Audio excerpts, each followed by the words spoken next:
All right, guys, today we're going to talk about acceleration. And then in another video, I will run you through how we reach the answers for our different practice problems because some of them, as we were noticing in class today, were a little bit tricky. So, talking acceleration. Acceleration is how quickly we change velocity. So we're talking about either speeding up or slowing down. If we have a constant velocity, then there is no acceleration. So the easiest way to write this is that our vector of acceleration is the change in our velocity vector over our change in time. And we need to make sure that we know that these changes are measured from our stop minus our start. So that's what that top equation is showing you. And we have to have it in where we're using velocity, which means that we have a vector and our acceleration is also a vector. So to show you kind of how we break down the units for acceleration, we take the equation that we start out with and we just plug in the units and leave no numbers behind. So you would have on top meters per second, and then on bottom you would have seconds. So when we look at fractions divided by fractions, we don't really like that. So instead we turn that into meters over seconds times 1 over seconds, and we get meters per second squared. Now, the very bottom one here, the squared is actually in the wrong spot. We want meters over s squared. We were always going to say it's meters per second squared.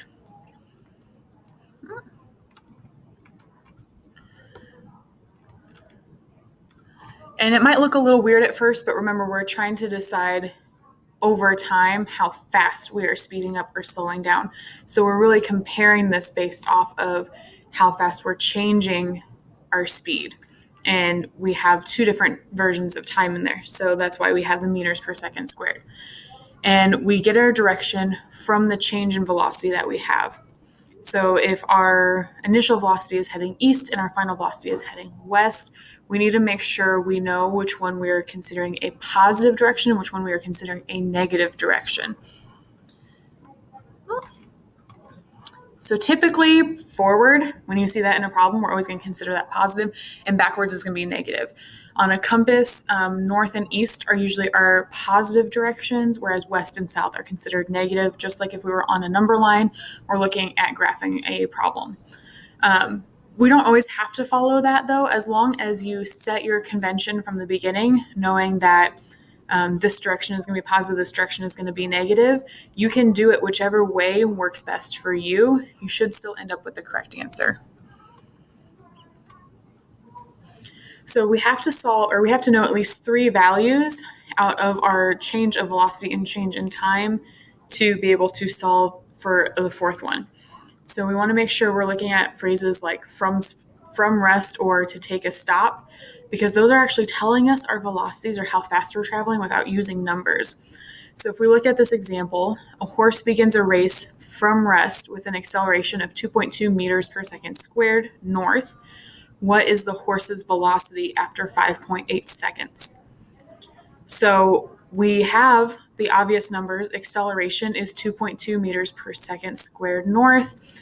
And then our velocity is what we're looking for after our change in time of 5.8 seconds.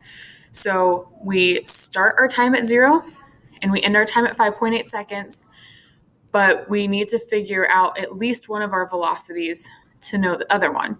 So we have to look at the fact that a horse begins a race from rest, meaning when it's resting, it is stopped. So our velocity when we start the race is at 0, and we're trying to figure out what that final velocity is. So here we've pulled all of the information out of the problem and written down all of our variables on the side. This is a really great practice that you need to make sure you're doing. We write our original equation, and they went ahead and moved over our change in time and our starting velocity to the other side so that we're solving for our final velocity. So we multiplied the change in time over, and then we added our starting velocity. So now our equation reads that our final velocity is our acceleration times time plus our starting velocity. Then we plug in all of those numbers, and when we solve for it, we get about 13 meters per second, north, because remember, velocity is always going to have a direction, and they give us the direction with that acceleration. So example number 2, a hockey puck has an initial velocity of 60 kilometers per hour west, and it ricochets off of the boards. After 0.76 seconds in contact with the boards, its final velocity is 47 kilometers per hour east. Determine the acceleration of the puck. So what we have to do here is we have to decide which direction are we going to consider positive and which one are we going to consider negative. So typically we consider west to be a negative and east to be a positive. So we have a couple different things that we really need to work through here. If we're looking at just our units, we have kilometers per hour, seconds, and then kilometers per hour. Now we can't combine our two different types of time. So what we're going to see is that we're going to have to do some dimensional analysis. And if we remember, our acceleration is in meters per second squared. So we're going to want to change both our 65 and our 47 kilometers per hour over to meters per second.